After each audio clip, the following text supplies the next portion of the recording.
I'm thankful that you did me wrong, cause now I got it right, I promise you gon' miss me gone. I done seen it all like the first picture phone. They wishing on my downfall with the wishing bone.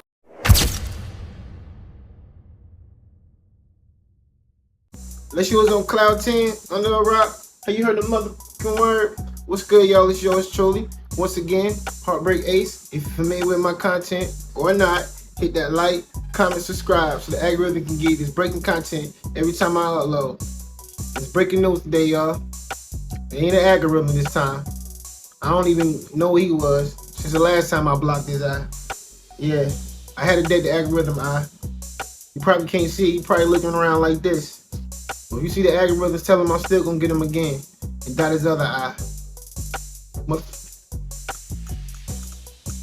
Nah. All jokes aside while we here.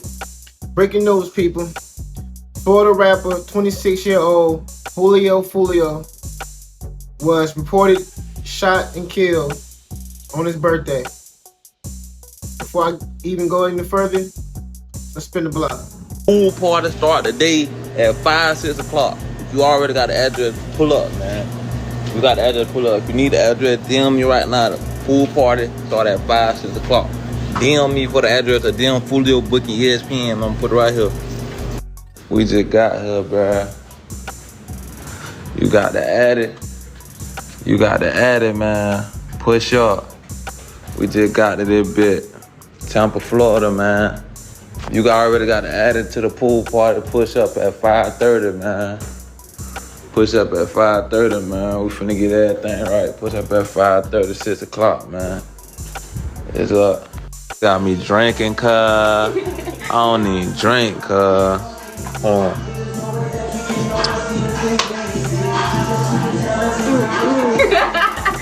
You supposed to have a chaser.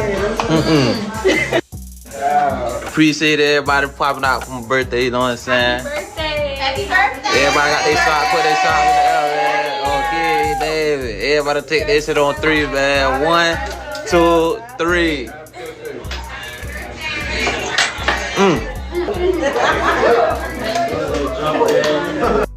Got my brother with me. He done popped out for me for my birthday. He done time with double lit. Oh God, yeah. We came deep and fuck for my birthday, man. Everybody coming out the stairs. On the couch, man. You know what I'm saying? You know what I'm saying? You know what I'm saying? We deep as hell. We deep as hell. 20 deep. Lit everywhere we go.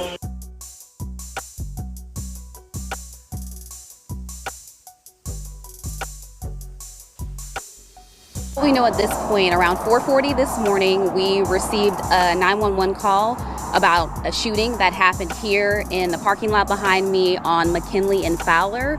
What we have learned, and again, this is all very early in the investigation, is that 2 cars were shot at. 4 people were shot in total as a result of this. 3 of them were transported to hospitals and 1 was pronounced deceased here on the scene. So we are working to learn what led up to the shooting, motive. You can see behind me a lot of officers are here. They are talking with witnesses. They are looking for video as it pertains to this shooting. As far as the people that are at local hospitals, we are working to get an update on their condition. It seems like they will survive their injuries, but again, that's very early in the investigation. Those are really the details that I have at this point as we're unfolding and getting updates. I'll take a couple of questions for what I can't say. Julie, were these guests at the hotel, do you know, that were staying here with some kind of beef or rivalry? Is that... At this point, it's part of the investigation, but it seems that they might have been coming here to the hotel to get a room. Can you say anything about the guests that were staying in the hotel? Did they have to be evacuated, or were they told to stay in place after the incident this morning? Part of the investigation, I don't think so, because of what time it happened. At this point, guests are waking up and we're updating them and we're assisting them with anything that they need assistance with at this time. But it didn't happen inside the hotel. It was in the parking lot. And so, do you know how many suspects there were? How many people had guns? Part of the investigation, we're hoping to be able to figure that part out, as well as get a description of the suspects so that we can get that information out to you. But I can tell you that there are cameras here and our officers are working to view all of the cameras and talk with people, you know, who might have seen anything or heard anything. And I think that's the biggest thing at this point. You know, we always say it, but in cases like this, it really does make the difference. If you saw something, if you heard something, any little detail can help us figure out what happened here this morning. All right, y'all, we just spent the block. Breaking news I just gave y'all. And before we get even further and I share my opinion on my commentation or whatever you want to call it, some of y'all may ask, who is Julio Foolio?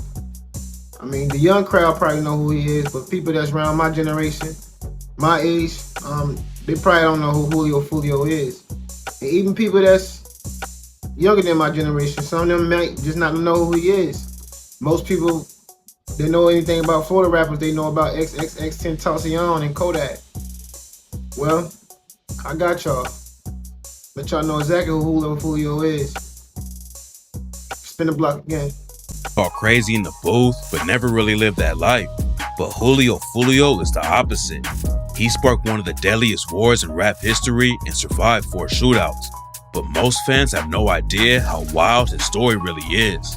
Today we're breaking it all down and diving into why his ops are terrified. Julio came up on the north side of Jacksonville in one of the most active areas of the city called 6 Block. He told Cam Capone News that he lost his first homie at just 15 years old. And by the time he was 20 years old, he already lost 15 of his friends to the streets. After he got kicked out of school in 9th grade, Julio got sent to an alternative school in op territory, and that's when some crazy stuff went down. On the first day of school, someone from the op hood got killed waiting for the bus, and Julio started dissing them all over social media. A lot of people at school thought Julio had something to do with the hit, and he ended up getting into a fight over it. Throwing hands is one thing, but after the last bell rang, the situation took a wild turn. Julio hopped on the bus, but the ops was following him. And while he was walking down the street, someone started letting off shots at him and his homies. A bullet hit Julio in the leg and knocked his hip out of place, so he had to crawl away while the shooter was still busting shots. Julio made it to the front yard of a woman who lived in the neighborhood and asked for help, but she just told him to get off her property and wouldn't do anything for him. Julio passed out and woke up to the cops and EMTs surrounding him. Then he blacked out again and woke up in the hospital. The ops wasn't the only ones who thought he was involved with the murder that went down that morning, and the police started questioning him over the situation. Eventually, Julio proved that he was just going to school that morning and didn't catch the body. But after that day, his whole life took a brutal turn. Julio actually tried working a normal job in a factory for a little while, but it only lasted a few months and he went right back to his street activities. Julio went deeper into the streets and started rapping at the same time. At first, it was just something he was doing on the side, but after a couple of his early tracks started popping off, he realized that it could be his ticket out of the trenches. Around the same time Julio was getting a buzz in the city, another rapper named Young and Ace was laying down tracks trying to get his name popping. But instead of linking up and putting on for Jacksonville together, they split the city in half and dozens of bodies have dropped on both sides. Everything allegedly started with Julio's cousin Zion Brown getting killed in 2017. Zion was at his crib when a dude named DeAndre Thomas threw a brick through the window and started letting off shots. 2 girls in the house got hit and survived, but Zion tragically didn't make it out alive. Ace and Thomas was tight, and in 2018, they both got hit with charges for allegedly robbing a weed dealer and letting off shots. Ace skated on the case, but a few months later, he suffered a brutal loss that took his beef with Julio to the next level. Ace, his brother, and 2 of his best friends went out to eat and celebrate his homie's birthday. And when they left the spot, a shooter rode up on them and dumped a clip into their car. Ace got hit 8 times, but he was the only one who wasn't killed. After it went down, Julio sent some shots on social media, and he told Say Cheese TV that he ain't feel bad about it because he knew they'd do the same thing if he was the one who got killed. Even though he was dissing Ace's dead homies, Julio said the beef wasn't that deep, but what happened next proved that wasn't the case. In January 2019, a rapper named Boss Goon was shot and killed in Jacksonville outside a nightclub. He had just been released from prison after serving a decade behind bars, and his own dad got hit up in the same shooting that killed him. Boss Goon was the older brother of Ace's homie K-So, who's allegedly one of the top shooters in Ace's ATK crew. K-So already had a rep in the streets, but after his brother died, he allegedly clapped back and killed one of Julio's best friends. Lil Bibby was always hanging around Julio, even though his homie K Shorty warned him to stay away. Julio was already one of the most hated dudes in the city, and K Shorty knew that Bibby could get caught up in all the drama and have a target on his back too. Unfortunately, Bibby ain't listen, and in February 2019, a shooter walked him down outside his apartment building and started letting off shots. He tried to get away, but the shooter ran up and killed him in broad daylight.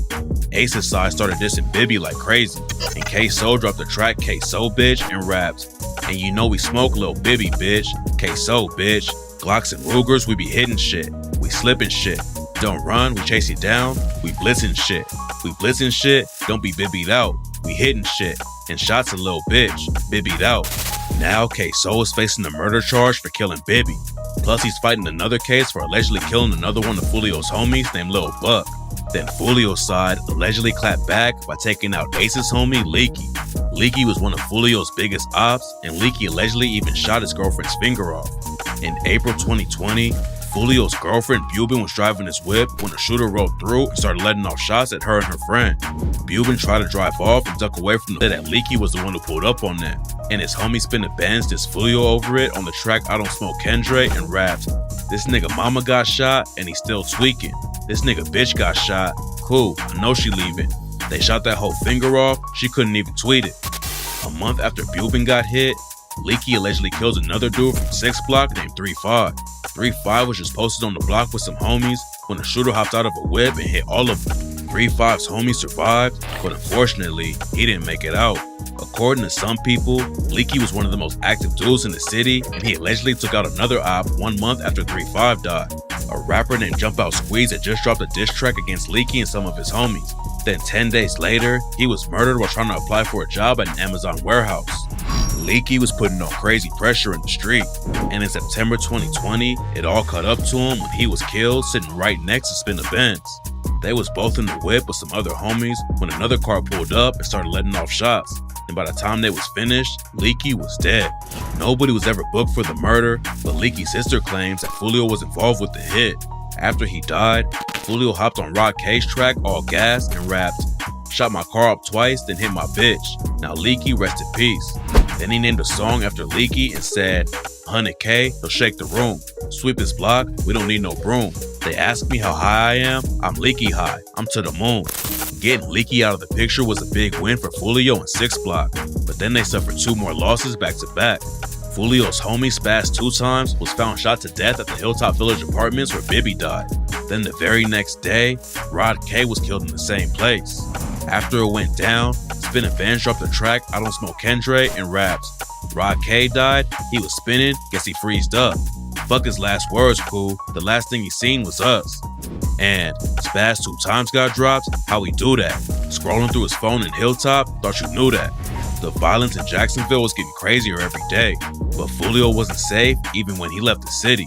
In 2020, he was out in Houston when the ops pulled up and tried to take him out.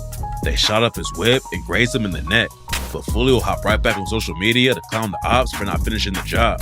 Bitch ass nigga shot me but they didn't kill me. On Kendrick. You fucking stupid. As soon as Foolio got hit up, rumors were flying that Ace and his crew was behind it. And when they dropped the track Who I Smoke, Fast Money Goon basically confirmed the rumor and rapped, "I told the Rocket when I travel, I'm pistol packing in Houston. I was lurking on his page and caught him lacking in Houston. We let off shots, he got shot and went live. I was tweaking like, fuck man, that bitch ain't died."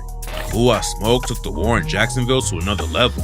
It's one of the most savage diss tracks of all time, and after it popped off and went viral, more people started paying attention to what was going down in the city. Young and Ace, Spin a Benz, Wappa with the Chopper, and Fast Money Goon all took shots at Foolio and his dead homies, and even Foolio admitted that the track was cold. Foolio wasn't just gonna take the shots without responding though, and a few weeks later he clapped back with the track When I See You and took the disrespect to another level. Foolio started off the video with a news report about the shooting that left Ace's brother and 2 homies dead.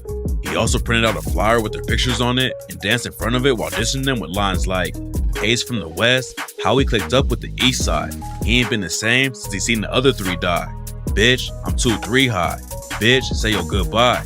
Gave that boy the business like a suit and a bow tie. Light them boys block up like the 4th of July. They got caught lacking, the whole world wanna know why." 2021 was when the beef went viral, and Foolio took the chance to send all kinds of crazy shots at Ace and his homies. On his remix of the track Beatbox, Foolio and his homie Kojak dissed Queso's brother Boss Goon and rapped, "Rolling dead ops, he called a headshot. Big boss gone, we got him scared now. He was dissing in them songs. What he saying now? AR with the 50 round, knock his dread off. Then Foolio name dropped a bunch of dead ops and said, Prosper got shot, Tay got shot, Desi got dropped, Nate got popped, Leaky got shot, Spaz face hot, Corbin got kidnapped, they found his bones, he was rotten.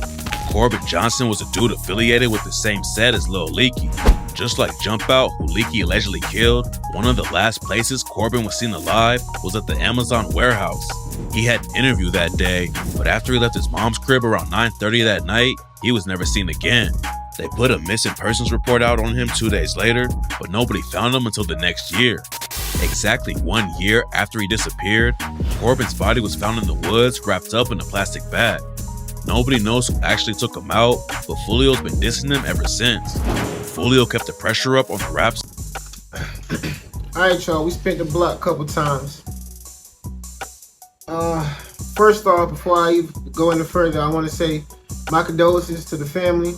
My condolences to everybody, families that was lost in the previous videos I shared with y'all.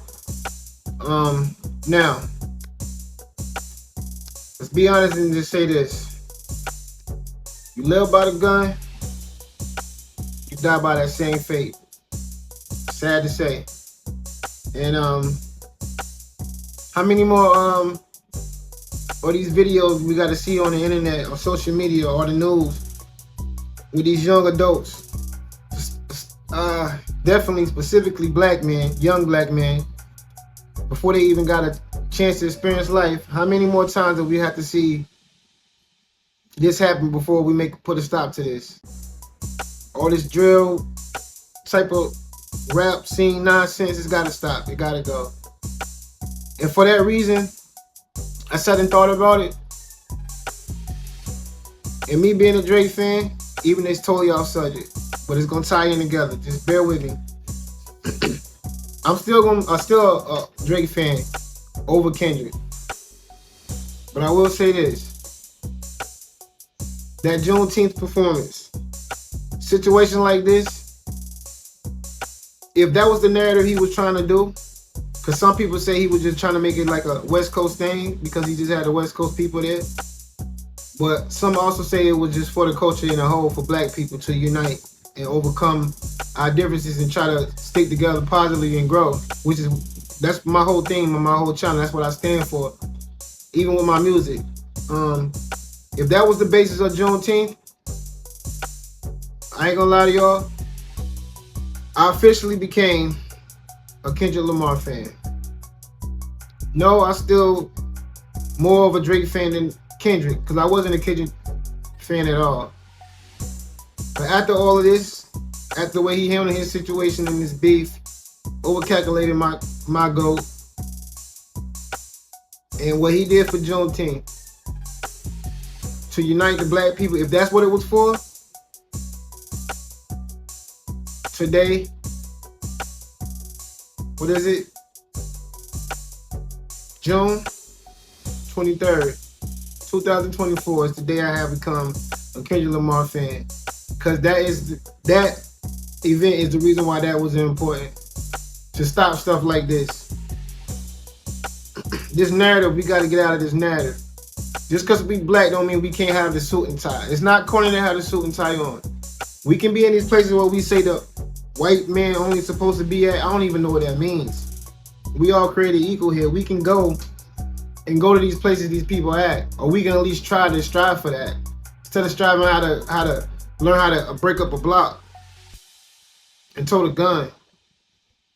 And as a father, that's lazy as even showing your kid a different way. You're not showing them anything, leading down the road of destruction. Now, I only feel bad for the family of the passing, but in the situation, I can't feel bad for that because that's the lifestyle they chose, and that's the only thing that really can come out of that, other than a lot of jail and prison time. Especially when you make it out and become a successful rapper. Grind on that. Build your talent, build your craft.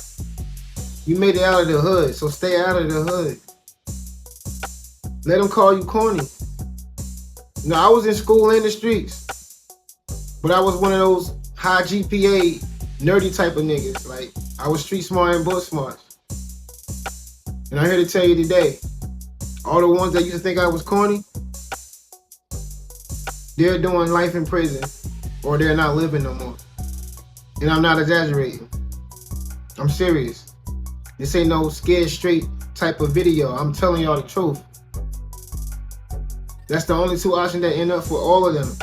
And they was popular back then too, but so was I. A lot of my fights come from God because I was the popular guy that was able to go in the streets and be nerdy and make it look cool. So, you know, a lot of people hated that. I got in a lot of fights. But we gotta let that go. You know what I mean? I'm sorry we had to still hear from this, but when will we learn? When will we learn? Gotta do better. But that's all I have for y'all. Let me know how y'all feel, man. Like, now my moniker really meaning even more now. Love each other. Seriously. Till next time. Yours truly. Heartbreak.